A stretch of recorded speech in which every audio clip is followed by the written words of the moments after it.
Go. Alors, quelques éléments de synthèse visuelle.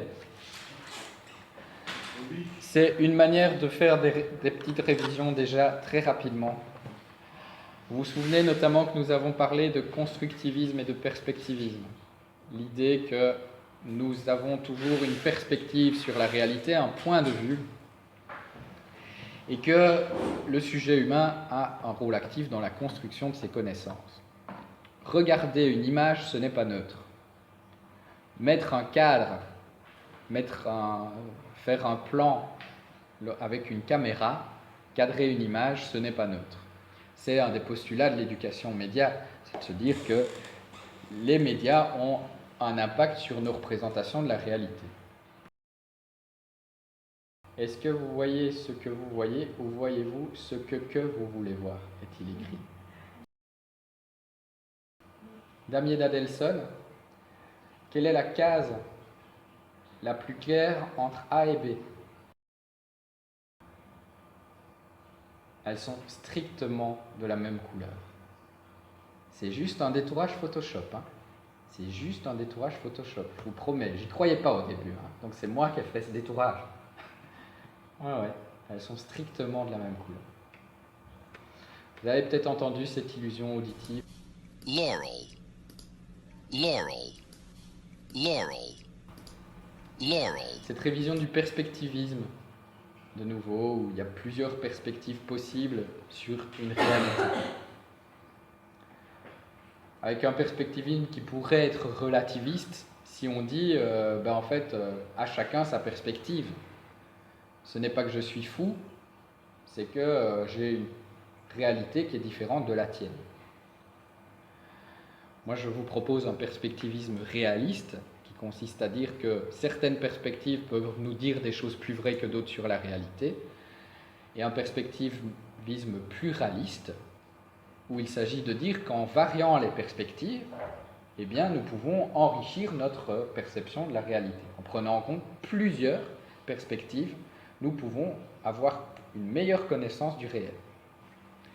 Certaines perspectives nous disent des points de vue à côté de la plaque, et en même temps, peut-être qu'elles nous informent quand même de manière réflexive sur la réalité.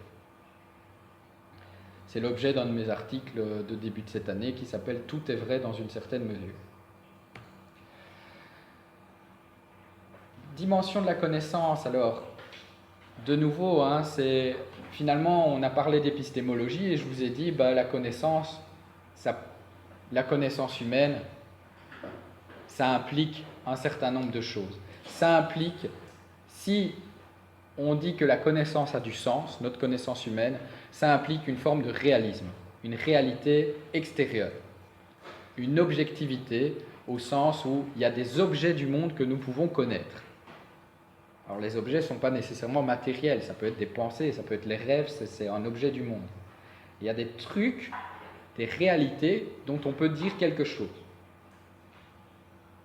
C'est extérieur juste à notre monde mental, entre guillemets. Il y a un réel. J'existe, le monde extérieur existe. Il y a un sujet connaissant. Sujet connaissant, et comment fonctionne la connaissance? On a vu que le sujet connaissant n'est pas neutre dans ce fonctionnement. Il y a une activité cognitive, il y a un ensemble de croyances, de préjugés, de représentations, il y a un rapport de confiance, il y a différentes perspectives, il y a différentes subjectivités. Et puis, la connaissance implique la communication, en tout cas, elle implique des langages, elle implique notamment une mise en mots ou une mise en symbole, une mise en représentation. Et donc, un rapport à ces mots, qui peut être de l'ordre sémantique, syntaxique ou pragmatique. C'est-à-dire que nous avons des signes, nous étudions les signes, la communication, c'est l'étude des signes, potentiellement la sémiologie en tout cas. Et on peut étudier le lien entre les signes entre eux, c'est la syntaxique. On peut étudier les liens entre les signes et le monde, c'est la sémantique. On peut étudier les liens entre les signes et leurs usagers, c'est la pragmatique. Et puis en philo-morale, on a parlé de liberté et de déterminisme. Le déterminisme, c'est l'idée selon laquelle il y a des lois extérieures qui déterminent nos actions. C'est l'effet papillon, quoi. En fait, si j'agis aujourd'hui d'une certaine manière, c'est parce qu'il y a un ensemble de causes précédentes qui m'ont fait agir d'une certaine manière, qui m'ont fait agir de cette manière-là. Et même si en fait je crois que je suis libre, en fait, je ne suis qu'un domino. Mes actions sont une suite de dominos qui font que tout avait déjà été préécrit, par exemple. Le destin, c'est un exemple de déterminisme. Les horoscopes, c'est une forme de déterminisme aussi. C'est de se dire, bah tiens, en fait, parce que toi, tu es né à telle date, bah, tu vas agir d'une certaine manière et tu vas avoir un quotidien d'une certaine manière. Tu es déterminé par ta date de naissance. Alors encore une illustration Calvin et Hobbes, je suis rentré, je suis libre, le reste de la journée est à moi, et puis s'installe devant la télé. Tension, émancipation, aliénation. Tension, liberté, déterminisme. Sommes-nous libres? Et sommes-nous libres y compris lorsque nous pensons être libres? Comment sont les choses? Comment ça va avec tes résolutions de nouvel an? Je n'en fais aucune. Tu vois, de manière à nous améliorer, chacun doit avoir une idée de ce qu'est le bien. Ça implique certaines valeurs. Mais comme nous le savons tous, les valeurs sont relatives. Hashtag relativisme. Chaque système de croyance est également valide et nous devons tolérer la diversité. La vertu n'est pas meilleure que le vice, c'est juste différent. Et puis Hobbes lui répond, je ne sais pas si je peux tolérer autant de tolérance, et lui répond, je refuse d'être victimisé par une notion de comportement vertueux. En gros, alors là, la question de la tolérance, elle est extrême. La question de la tolérance, est-ce qu'on peut tolérer l'intolérance? Est-ce qu'il faut tolérer l'intolérance? Il faut tolérer un relativisme. Finalement, Karl Popper nous dit que non. Il nous dit, ouais mais non, mais si on tolère les gens qui veulent nous mettre sur la gueule et qui veulent nous imposer un régime fasciste, totalitaire, ben en fait c'est eux qui vont gagner et en fait il n'y aura plus de tolérance. La condition de possibilité de la tolérance, c'est de rejeter l'intolérance, justement. Si j'accepte l'intolérance au nom de la tolérance, en fait, la tolérance, elle perd. Ici, on parle d'un point de vue d'organisation sociale, c'est-à-dire que, en gros, l'idée d'un propos intolérant, c'est tu ne peux même pas avoir un avis qui est contraire à ça. Et moi, je veux t'imposer mon avis. Et donc ça, c'est juste pas OK. C'est à l'intolérance que je suis, que Popper propose de se fermer, mais pas au débat d'idées sur des sujets bien précis.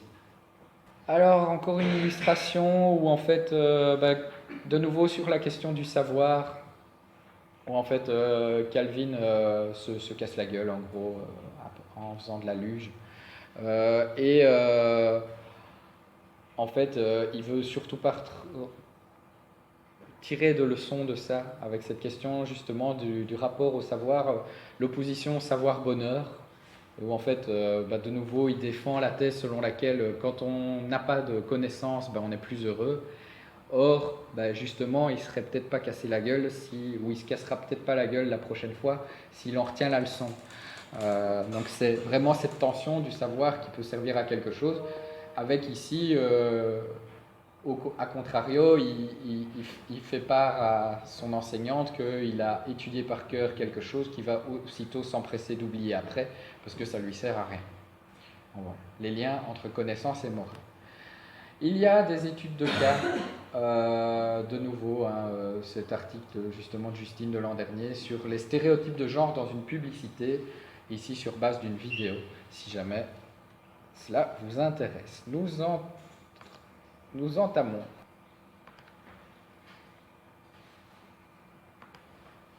des questions spécifiques d'éducation aux médias. Des questions spécifiques d'éducation aux médias, et notamment la question de la réflexivité, de la métacognition ou encore du risque chez Isabelle Stengers. Vous allez voir ici, on est dans quelque chose d'extrêmement concret. En fait, Jacques Piette, qui est un des fondateurs de l'éducation média, il a écrit Éducation média et fonction critique en 1997, je crois, c'est sorti, québécois. Et il nous dit, en fait, l'esprit critique, en tout cas au niveau informationnel, c'est à la fois quelque chose qui est de l'ordre d'évaluer la fiabilité de l'info, et en même temps, c'est aussi une conscience de ses propres processus de pensée. C'est une métacognition. C'est une cognition sur sa cognition. C'est une connaissance sur ses propres manières de connaître. Et il nous dit comment est-ce qu'on fait ça? Comment est-ce qu'on développe ça? Eh bien, en préparant le processus de pensée, en le mettant en œuvre et en l'évaluant.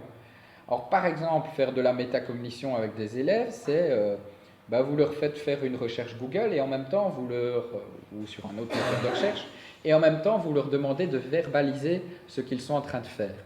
Vous leur donnez une opportunité de mettre des mots sur des processus peut-être automatiques qu'ils mettent en œuvre et d'ouvrir une réflexion sur, tiens, comment est-ce que ça pourrait être plus pertinent, ou qu'est-ce qui est efficace, qu'est-ce qui est moins efficace. Donc en gros, ils mettent en place un processus de pensée, ils mettent en place des démarches, et l'idée c'est de favoriser une distance critique qui est ici traduite en métacognition. Métacognition, une connaissance de mes propres manières de faire, de leurs forces, de leurs limites. Et notamment, moi, ce que je vous invite à faire, c'est aussi quand, par exemple, vous préparez un dispositif en éducation média, ou bien même vous allez faire un mémoire, en fait, vous allez préparer un dispositif, vous allez ensuite le mettre en œuvre, et puis il sera question de l'évaluer. En quoi est-ce que ça a permis d'obtenir des résultats? En quoi est-ce que ça a été efficace? En quoi est-ce que ça a été moins efficace? Vous amenez finalement de la connaissance sur votre propre cheminement. Dans votre travail final, ça vous est demandé de faire un truc, de prendre une posture réflexive, puisque c'est vraiment ça qui compte aussi, c'est de se dire, ok, voilà, on a vu des beaux concepts, on sait les appliquer dans une grille d'analyse, comment moi je me positionne par rapport à cette problématique et ces concepts. Je vous proposerai en ce qui me concerne de troquer le mot esprit critique comme si c'était un acquis une fois pour toutes par pensée critique. La pensée critique, c'est quelque chose dont nous avons tous le potentiel, mais que nous n'actualisons pas tous nécessairement, à tout moment. Hashtag existentialisme. Nous ne sommes pas esprit critique une fois pour toutes. Je n'ai pas acquis, voilà, moi je suis le prof, j'ai l'esprit saint critique qui m'est tombé sur la tête et maintenant je peux dispenser l'esprit critique dans les cerveaux vides de mes apprenants. En disant que l'esprit critique est un potentiel qui s'acquiert, qui s'entraîne en tout cas, et qui se joue dans les actes, je me positionne en tant qu'existentialiste. Et quand je dis d'ailleurs que mes élèves ne sont pas des cerveaux vides qu'il suffit de remplir, je me positionne aussi en constructiviste. À mon sens, c'est plus judicieux de parler de pensée critique que d'esprit critique. Pour éviter justement une forme de mysticisme, où en gros, l'esprit critique, on ne sait pas très bien ce que c'est, mais il y en a qui l'ont, il y en a qui ne l'ont pas. Et donc ceux qui l'ont, ils peuvent déployer la sainte parole, quelque part. Alors, Jacques Gonnet, français fondateur du Clémy, dans son ouvrage Éducation et médias, il nous dit quelque chose, il a cette considération qui est assez importante, qui est de dire le manuel scolaire, en fait, c'est un média. C'est de nous dire que, en fait, nous-mêmes, en position d'intermédiaire, en position de médiateur du savoir, nous fonctionnons comme les médias. Nous sommes c'est la différence entre médiation et médiatisation. Médiatisation, c'est mettre en média. Médiation des savoirs, c'est être finalement dans une position d'intermédiaire. Et je vous avais dit, c'est une posture constructiviste, ça, de dire que les intermédiaires ont un impact sur comment nous percevons le monde. Que ce soit nos cinq sens sont un intermédiaire entre le monde et ma cognition. Que ce soit nos langages, le fait d'avoir plusieurs mots pour parler de la neige ou de n'en avoir qu'un seul, ça façonne notre rapport au monde. Et donc moi, en tant qu'éducateur aux médias, je façonne potentiellement le rapport au monde de mes apprenants. Peut-être pas nécessairement comme je le voudrais, ça ne veut pas dire que je suis tout puissant et que je peux faire de la propagande, mais ça veut dire qu'en tout cas je ne suis pas neutre là-dedans. Et donc, il me semble judicieux que l'éducation aux médias soit justement empreinte de cette réflexivité. Parce que si je réfléchis sur le fait que les intermédiaires médiatiques ne sont pas neutres, je peux finalement élargir la réflexion sur le fait de dire que les intermédiaires tout court ne sont pas neutres. Et donc que ce soit BFM TV qui me parle de quelque chose, ou moi en tant que prof qui parle de BFM TV qui parle de quelque chose, ben en fait, je donne un point de vue sur la réalité. Ce point de vue est peut-être très fondé sur la réalité, il est peut-être très documenté, et en même temps, c'est un point de vue sur la réalité, et c'est pas neutre. Et donc, ma croyance, pour le dire encore une fois autrement, c'est de se dire, tiens, l'éducation média, elle nous invite aussi à repenser la place de tous les intermédiaires dans la construction des connaissances. Pas seulement les intermédiaires qui sont la presse écrite ou la presse télé. C'est marrant de se dire, bah voilà, on a BFM TV, priorité au direct, qui nous parle de la neige en hiver, qui fait un marronnier sur la neige en hiver, et puis on a Quotidien de Yann Barthès qui nous parle de BFM TV, qui parle de la neige en hiver, et qui en fait son marronnier tous les hivers, et puis on a Julien Lecomte qui parle de Yann Barthès, qui parle... Enfin, vous voyez, donc comment à chaque étape, finalement, on peut questionner les intermédiaires par rapport à la réalité. Je ne dis pas justement qu'il faut à chaque fois être en méta et donc finalement faire une récession infinie dans le méta. Mais ce qui est intéressant, c'est de se dire, bah tiens, en tout cas moi, quand je suis en position d'intermédiaire, quand je suis en train de parler du réel, bah, c'est intéressant que je puisse valoriser une posture méta, tout simplement. Surtout dans un domaine où finalement on parle de la non-neutralité des médias. On parle de la non-neutralité des médias, bah, c'est intéressant de se dire que bah, moi, en tant que prof, je ne suis pas neutre non plus, quoi. Les récepteurs aussi ont leur propre prisme. Donc, quand bien même il y aurait des discours soi-disant objectifs. Alors, donc on a Jacques Piette qui nous dit que la métacognition c'est important, en gros. On a Jacques Gonnet qui nous dit que la réflexivité c'est important, en gros. Ils nous disent tous la même chose, en fait. Stengers, qui est philosophe de l'UNB, et René Hobbes, qui est une chercheuse en littératie médiatique anglo-saxonne. René Hobbes, elle nous dit sensiblement la même chose. Elle nous dit qu'en fait, le rapport des enseignants aux médias influence la manière dont ils parlent des médias. Elle propose de déterminer votre profil d'enseignant pour voir finalement quel est votre profil d'éducateur aux médias. Et c'est assez intéressant, déjà, je pense que les personnes qui travaillent, s'il y en a parmi vous qui font leur mémoire sur les représentations des enseignants ou des éducateurs et l'influence de ces représentations sur comment ils pratiquent leur éducation média, bah, c'est vraiment une ressource incontournable. Et alors ce qui est intéressant, bah, évidemment, alors ça a les limites d'un test, hein, après ça vous donne un profil à la magazine de psychologie. Mais ce qui est intéressant, c'est que ça vous dit, ben voilà, en fait, vous avez peut-être ces tendances-là, cette tendance à considérer les médias de cette manière. Voici de lors à quoi vous pourriez être vigilant pour être sûr d'avoir un discours plus pluraliste à l'égard des médias. Là, c'est Hobbes, René Hobbes, donc chercheuse en littératie médiatique anglo-saxonne. Isabelle Stengers, donc, qui elle est bien philosophe, peut-être émérite maintenant, mais ULB, elle a écrit un texte sur le risque. C'est un des textes fondateurs de l'éducation média en Belgique francophone. Il a été repris par Thierry De Smet notamment, parce qu'elle nous dit En fait, on est dans une société où on vit dans l'idéal du non-risque. On voudrait en fait tout baliser pour que nos enfants n'aient plus aucun risque.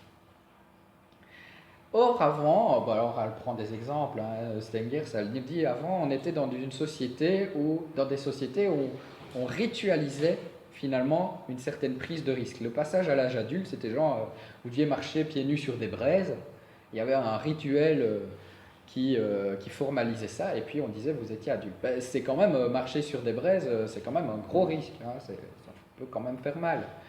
Si vous vous cassez la gueule sur les braises, c'est quand même pas agréable. Et ce qu'elle nous dit, c'est qu'en fait, ces sociétés accompagnaient le risque. Le risque le plus fort de nos sociétés qui vivent dans un idéal de non-risque, c'est justement de penser à la place des jeunes ce qui est bon pour eux. En gros, c'est de se dire, puisqu'on veut éviter le risque à tout prix, on n'accompagne plus aucun risque. On vit dans une société qui s'édulcore et où on pense à la place des jeunes ce qui est bon pour eux. On passe à la place des gens ce qui est bon pour eux. Et un lieu qui est pré-pensé pour vous, c'est les parcs d'attractions, quoi. Voilà, et il y a, en fait, tout est pensé pour que vous consommiez. Tout est pensé pour que vous ayez un certain type de comportement. Il y a le truc de hamburger qui est placé juste au bon endroit pour que vous alliez acheter. Alors les endroits touristiques, quoi, c'est vraiment, tout est pré-pensé. En fait, vous avez la lunette d'approche payante juste au bon point de vue pour prendre la photo. Et en fait, tous les touristes vont prendre la même photo que vous retrouvez sur Google. Donc, on vit dans une société où le risque éminent, en fait, c'est de penser à la place des individus. C'est que tout soit pré-pensé, pré-mâché au niveau de la pensée. À force de vouloir protéger, à force de vouloir tout sécuriser, potentiellement, on ne développe pas une autonomie. Et donc Stenger, ça nous dit, mais non, le mieux ce serait peut-être justement d'éduquer et de développer de nouveau, en fait, une forme de réflexivité par rapport à ça. Et une forme de réflexivité, donc tant chez les jeunes, de développer leur autonomie, mais cette réflexivité aussi chez les adultes qui, dans l'idéal de non-risque, finalement, bourrent le crâne des jeunes en termes de protection, de régulation, etc. Et donc cette réflexivité, j'ai écrit un article à ce sujet dont je vous ai déjà parlé. Un concept que j'ai développé par ailleurs, c'est le concept de la décentration. La décentration, c'est l'idée justement de pouvoir quitter son propre centre et donc en gros de se mettre à la place de l'autre du point de vue cognitif, de se mettre à la place de l'autre du point de vue émotionnel, c'est-à-dire l'empathie éventuellement pour tâcher de le comprendre. On sait d'ailleurs par ailleurs que ce soit les primates, des bonobos ou des chimpanzés, ou que ce soit des êtres humains, nous apprenons beaucoup par imitation, par reproduction de comportement. Donc nous apprenons parce que nous savons nous mettre à la place d'autrui au niveau comportemental. Nous apprenons parce que nous pouvons nous mettre à la place d'autrui au niveau émotionnel, et nous apprenons parce que nous pouvons nous mettre à la place d'autrui au niveau cognitif. Et donc, la réflexivité et la décentration, c'est un peu lié, c'est-à-dire que si je suis juste dans mon propre centre, si en gros je suis tellement dans mon truc que je ne me rends même pas compte des limites de ma pensée, je ne suis pas en train de me décentrer. Si j'arrive à me décentrer et finalement à m'observer en train de penser, j'ai un point de vue sur moi-même, c'est ça qu'on appelle la métacognition. Si j'arrive à prendre le point de vue d'une autre personne qui est différent du mien, potentiellement par réflexivité, ça peut me renvoyer à mon propre point de vue. Tiens, je me rends compte que y a des gens qui utilisent 16 mots pour parler de la neige, alors que dans nos sociétés, en Belgique francophone, on n'a qu'un mot.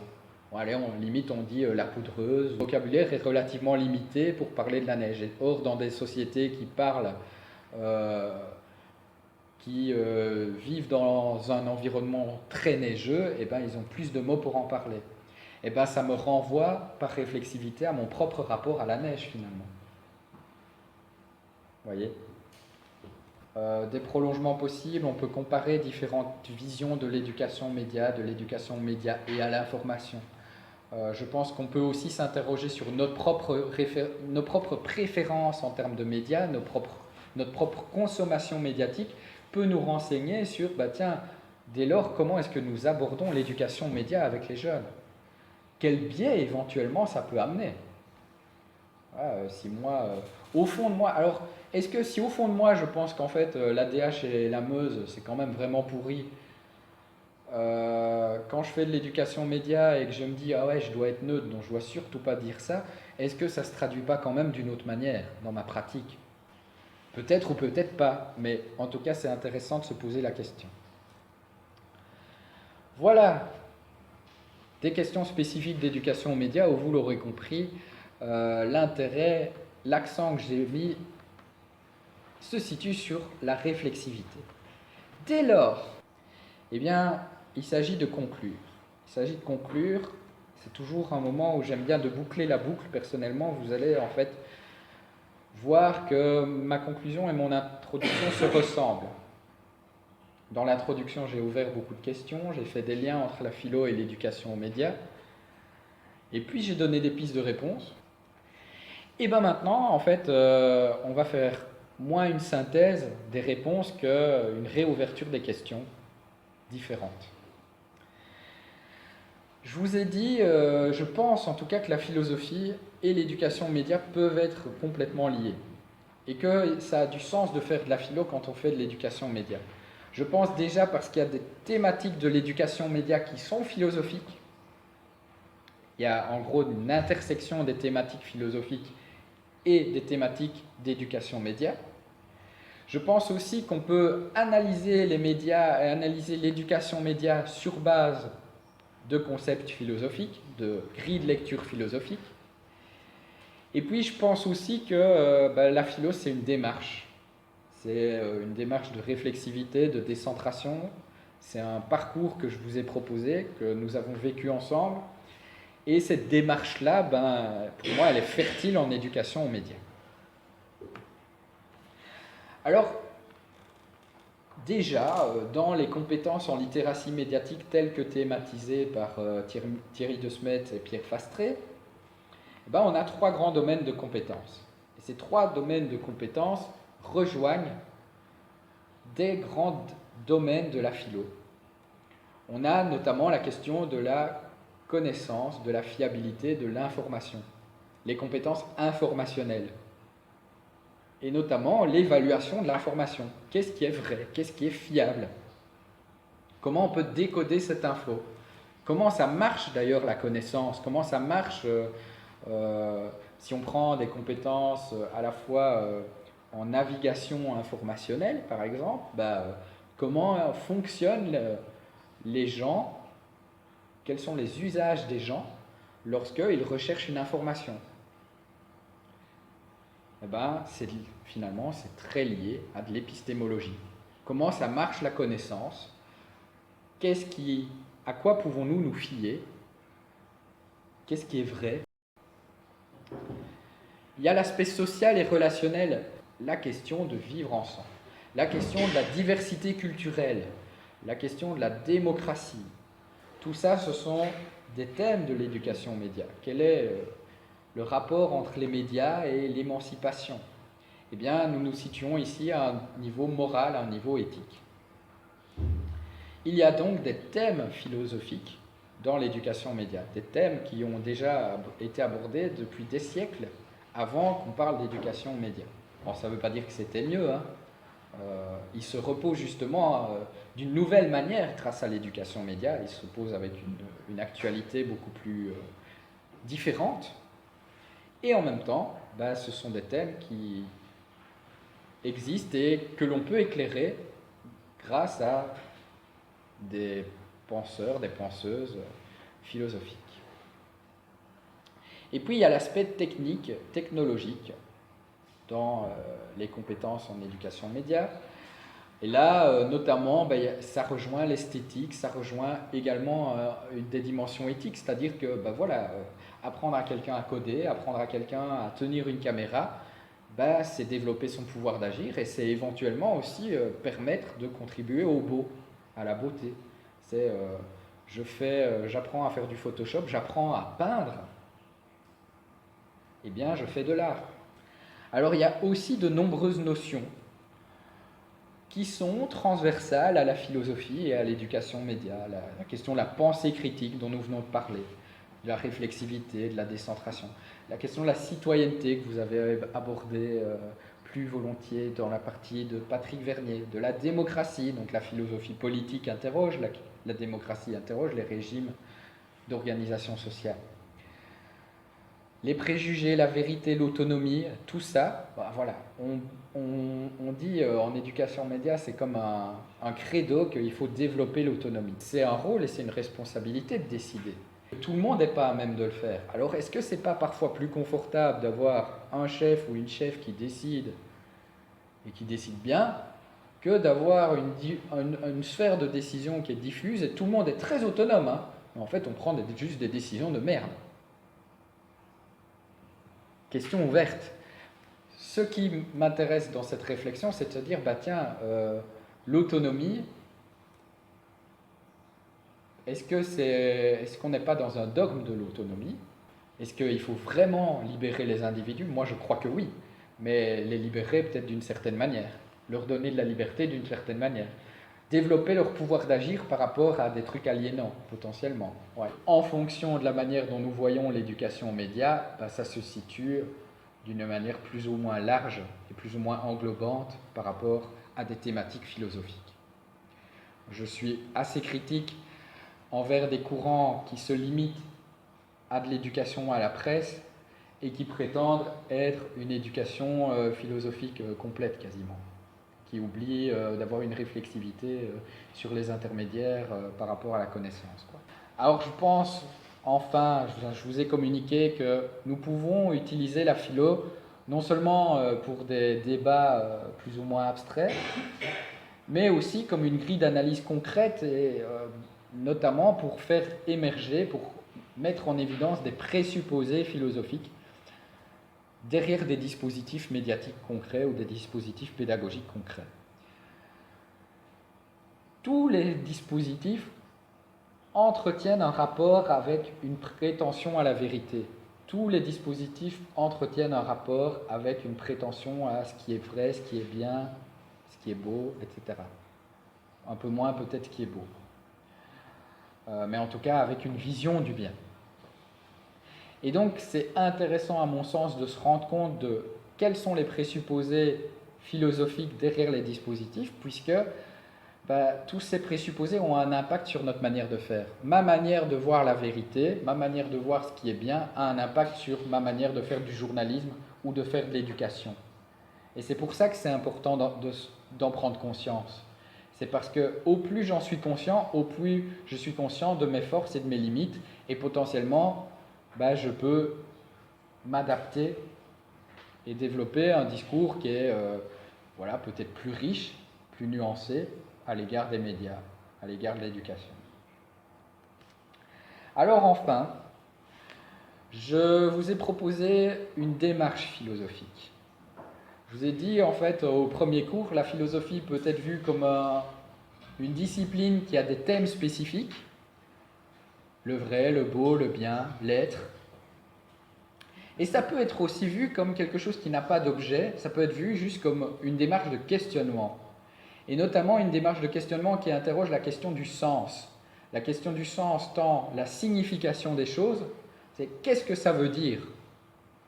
En fait, je philosophe pour clarifier les concepts. Je philosophe pour tâcher de dire quelque chose qui est plus vrai.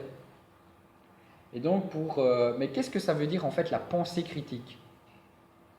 Ça veut dire quoi la pensée critique? Tout le monde est d'accord pour dire qu'il faut développer la pensée critique, mais ça veut dire quoi? Ça veut dire quoi l'autonomie? Ça veut dire quoi la démocratie? Etc., etc. Quand je pose cette question de la signification, je me situe dans une démarche qui a à voir avec la philosophie. Et puis la question du sens au niveau de la raison d'être, au niveau des enjeux. La question du sens, à quoi ça sert? On a d'une part, qu'est-ce que ça signifie, et on a quelque part, où on va avec ça? À quoi ça a servi de parler pendant 18 heures de philo? Quelle est la raison d'être de ce truc? Et donc je philosophe pour aller vers le bien, vers le bon, vers l'utile. En quoi c'est utile? Pas nécessairement utile au niveau de « ok, grâce à ça je vais gagner du fric », quand même ça peut être intéressant. mais aussi utile en termes humains, quoi. Est-ce que je fais progresser quelque chose? Lorsque, lorsque je fais de la philo ou lorsque je fais de l'éducation média? Est-ce que, voilà, en quoi c'est bien, en quoi c'est utile, en quoi c'est pertinent de venir parler des influenceurs sur les réseaux sociaux avec mes étudiants, avec mes élèves? En quoi c'est intéressant de parler des bulles de filtre sur Internet? En quoi c'est intéressant de parler des représentations sociales dans les séries télévisées? Lorsque je me pose ces questions, j'interroge la raison d'être, j'interroge les enjeux, et donc je suis dans une démarche qui a à voir avec la philo. Une démarche qui a à voir la philo que j'ai beaucoup valorisée également, c'est l'idée de cette posture méta, que j'ai tantôt appelée réflexivité, que j'ai appelée métacognition, que j'ai appelée praxéologie. C'est l'idée que, en fait, déjà c'est nécessaire d'un point de vue pour l'enseignant en éducation média, parce que sinon je cours le risque de penser à la place de mes apprenants, je cours le risque finalement de ne faire que de la propagande, de remplacer leurs idées reçues par les miennes. Et puis en plus, moi-même, je suis un intermédiaire. Donc en éducation média, je serais autocontradictoire si je n'avais pas cette réflexivité. Cette métacognition qui consiste en une préparation, une maîtrise, une prise de distance par rapport à nos propres processus de pensée. Et c'est ce que nous dit Arendt aussi quand elle nous parle d'habitude d'exercer son jugement moral. En fait, c'est l'idée, je prends un peu de distance par rapport à mes actes. Je m'interroge par rapport à la moralité de mes actes. Je m'interroge par rapport au sens de tout ça, par rapport au bien fondé de tout ça. Vous voyez qu'en fait, qu'on parle d'habitude d'exercer son jugement moral, qu'on parle de praxéologie, qu'on parle de réflexivité, qu'on parle de métacognition, eh bien, nous nous situons dans quelque chose de similaire. Quand on parle de dialectique également, ça ne nous dit pas exactement comment il faut faire. Ça, c'est un autre défi. On pourrait s'interroger en prolongement sur qu'est-ce que c'est. C'est pour ça qu'il y a une grille de compétences en éducation média. Je pense, en tout cas, j'ai essayé de vous donner des opportunités, quand on a fait des cafés philo, quand vous avez pris la parole, de justement pratiquer cette démarche. Quand nous faisons des études de cas, je vous demande non seulement d'interroger les présupposés épistémologiques et moraux de dispositifs, mais je vous demande vous-même de vous situer par rapport à ces présupposés.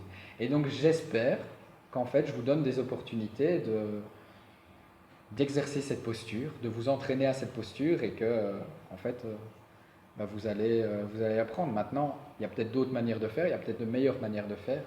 En tout cas, c'est celle que j'ai proposée. Je vois la philosophie comme un parcours. Pour moi, c'est dynamique, c'est en acte, et ça s'incarne notamment dans des espaces de dialogue. C'est pour ça que ça me tenait à cœur à la fois de faire des études de cas, à la fois de faire des moments, de proposer des moments où en tout cas vous avez la parole. C'est une actualisation de la pensée, donc on se situe encore dans quelque chose d'existentialiste, dans un courant dialectique. Et puis, je voulais terminer par cette question, c'est... une fois, on m'a demandé quand est-ce que vous avez commencé à dessiner. Et j'adore la réponse d'un dessinateur dont je ne connais plus le nom et qui a répondu « Et vous, quand avez-vous arrêté ?» Et j'ai l'impression que la philo, c'est pareil en fait. Quand est-ce que vous avez commencé à philosopher? L'enfant, il demande c'est quoi, pourquoi, pour un peu tout ce qu'il voit. Quand est-ce que vous avez arrêté de philosopher? Finalement, la philosophie, c'est se poser des questions et c'est le dialogue. Monsieur Rico, comment vous êtes arrivé à la philosophie? Comment vous êtes arrivé peut-être à la première question, quand vous étiez enfant? Quel a été le premier contact avec le monde de la philosophie, avec la question première, disons, les questions premières? Oui. Je dois dire que mes lectures m'ont très vite orienté vers la philosophie, dans la classe de philosophie, et je dois beaucoup à mes premiers maîtres. Maîtres dans la classe de philosophie, et puis dans le début de mes études universitaires, avec un philosophe qui est bien connu d'ailleurs chez vous, Gabriel Marcel. Vous avez bien voulu me dire tout à l'heure quelle était pour vous-même et pour les proches de la place de Gabriel Marcel. Et j'ai été introduit justement par Gabriel Marcel à une façon de philosopher qui est essentiellement un dialogue.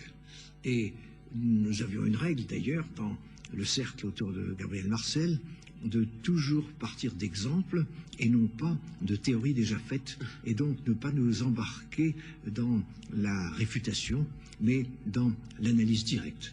Et donc quelque chose d'assez proche d'ailleurs du théâtre, Gabriel Marcel, puisque dans son théâtre, ce sont ces personnages qui disent avant lui ce vers quoi il va aller, je dirais, spéculativement.